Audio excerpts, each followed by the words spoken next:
Wala! Ay, siyak na. Ay, tama kay Metsin. Si Metsin din nag-ano. Ang dami nga nagtawagan din eh. Uy! Ay, wala. Wala, hindi ako yun. Nahak nga. Ang dami na nagtawagan din eh. Diyos ko po. Wala namang wala. Alam mo naman na wala akong Gcash eh. Alam mo naman wala akong Gcash. Dahil sa kanya nga ako nagpapa-Gcash ah.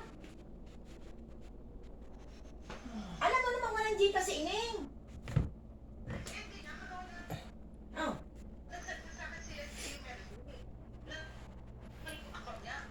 Wala nga siyang account. Wala akong Wala naman Gcash. si Ining Gcash. Alam mo namang wala. Sa iyo nga ako nagpapa-Gcash eh. Sana na tumawag ka muna sa Bakit akin. tumawag ka muna dito? Oh. Naisip ko nga yan eh. Sabi ko eh hindi ko na itete. Hindi ko na itatawag. Anong oras? Anong oras? Anong oras? Tatawagan ko nga sana siya na nahack ang aking Facebook, ang aking account. Inisip ko naman, Hindi. na alam mo Kung eh. kanina na pwede ka daw tumawag sa Gcash Center eh. Ayun, dapat tinawagan Parang mo. tinawagan mo muna kami. Hindi, maki. Hindi ako Kaso- manghihiram. Nandun pa rin. Wala akong gayon. Wala akong mayamayang gayon. Hindi naman magkakaisinig. Hindi ako nagagayon. Ay, samantala pina-edit ang hinihiram na 2.5. Kay Mitch eh, si Mitch tumawag din. Kay Mitch tumawag din. Tumawag muna sa akin. Tumawag kay Ike, tumawag kay David. Sa Tinurit, tumawag din. Hindi ako manghihiram sa iyo tsaka gabi. Kuya kasalanan. 8-5. Dapat tumawag muna siya sa akin. Tsaka ako manghihiram sa kanya. Load lang ang aking inaano sa kanya. Hindi ako nanghihiram. Ay, di naman siya na. Naisip ko nga rin kanina. Ang inisip ko naman, si Belo din na may walang Gcash. Saka tinanong na muna dapat ako. Oh. Si Kurt, may number lang, may karelbuga si Marisol. Ay, napasalanan. Ang sabi daw nung asawa, tawagan mo muna. Kasi hindi naman na tinawagan. Matotoo lang hinihiram. Basta na, abay, wala ako roon. Hindi ako nanghihiram sa kanya. Nahiram ako doon, load. Babayaran ko rin. Pero yung pera, hindi. Diyos ko, 8.5. Patay tayo dyan. Naisip ko nga siya kanina. Sabi ko, naku, si Marisol may Gcash. Hindi ko na siya tinawagan dahil iisipin niya na, Sa Maya daw eh. Sa Maya daw. ay, wala akong mga maya-mayag yun. Ako po. Wala. Ayaw ko ng gayaan. Dapat nagtanong muna sa iyo kung totoo. Ang lapit natin. Kaya nga. Kasi, Ay, nadali pala. teka. Wala ang nadali. Ang dami tumawag dito. Sabihin niyo, saan ay tinawagan, ang daming tumawag sa akin. Kasi sila eh. Tumawag din sa akin. Sa akin eh. Dito. Sila. Ako din nanghihiram. Patay, tawarin ka. Hindi naman ako nanghihiram. May messenger lang, ayaw mag-bluetooth. Yeah, may na, nakasya kay Ate Marisol, 8.5 daw. Na-scam. Pero di naman hack. Na-scam. Scam lang. Sino yan? Hello? Hi. Oh. Oo. Ay, patay ka. Tinext ko siya ah. Ang sabi ko eh.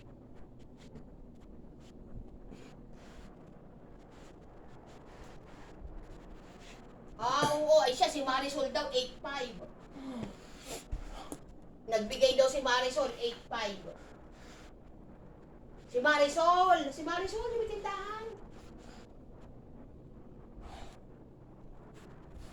Aba, ay sabi ko, ay di kasi iyo ako nagbabayad ng mga kuryente at ako walang Gcash. Wala akong bayad. Eh doon daw sa Maya, ano ba yung Maya? Pay Maya. Wala akong gayon, Mari ko. Wala akong mga Maya-Maya iyo at yung mga Gcash na yun, wala akong gayon.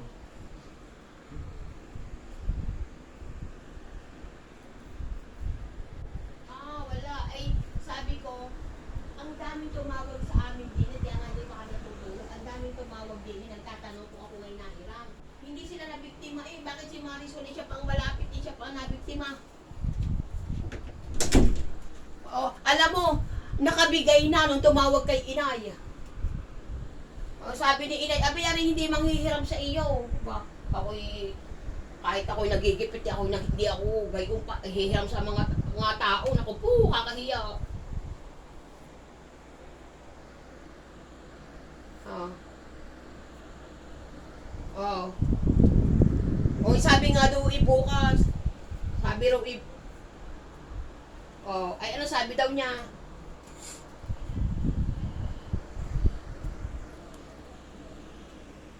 Oo.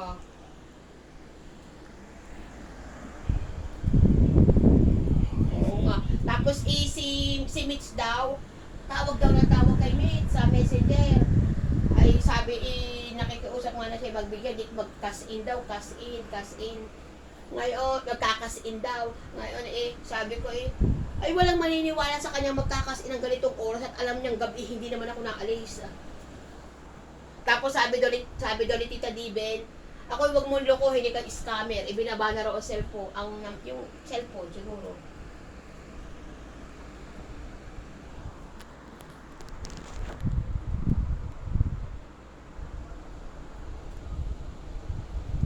Oh, at saka ako naman wala rin Gcash.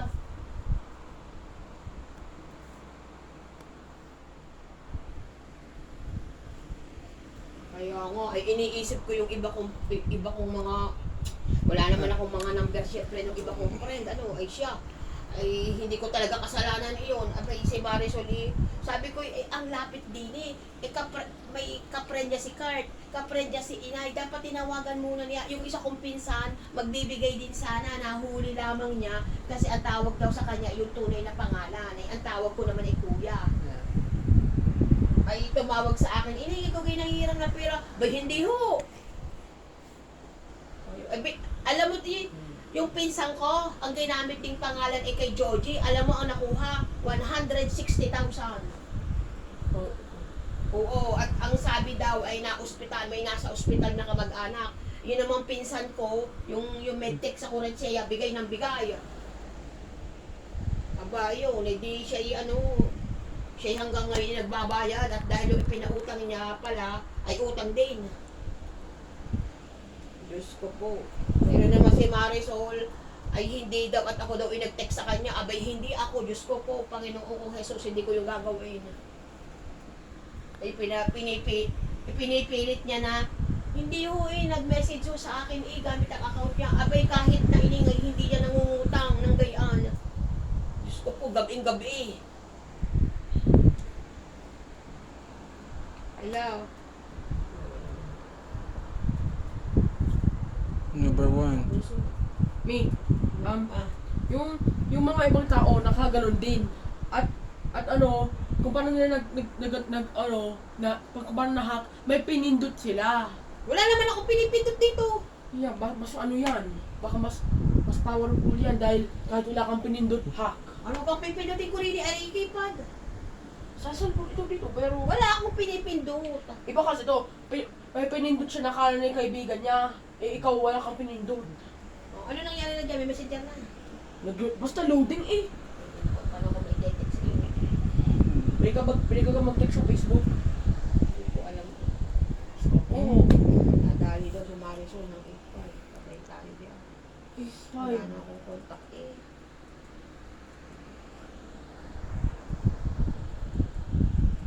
Ay, kapag nabalik na yung account mo, ilagay mo po lahat, itanongin mo po sa lahat kung ano yung number nila at ilagay mo po dyan. Para in case na makakulit, tatawagan mo na lang po sila. Tanongin mo po sila kapag nagkaroon ulit ng account mo, ay tanongin mo po sila, ano yung number mo? Para po kapag nakakulit, iti-text. Tawagan mo na lang sa yung keypad. Itong messenger talaga ayaw ko. Search ko na naman kung paano to.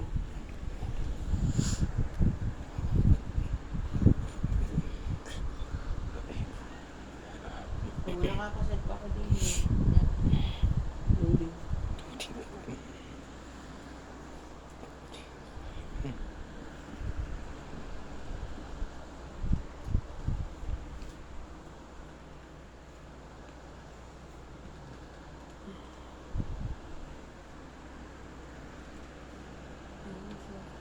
Facebook.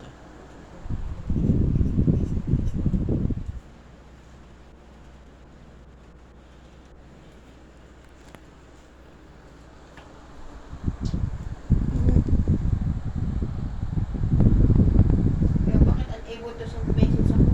Siya! Ba't unable? Bakit unable? Ano nangyari? Diyos ko po. Naka-registered naman to anak ah. Oo nga, pero bakit? Kakain na naman ang phone number mo. Hindi.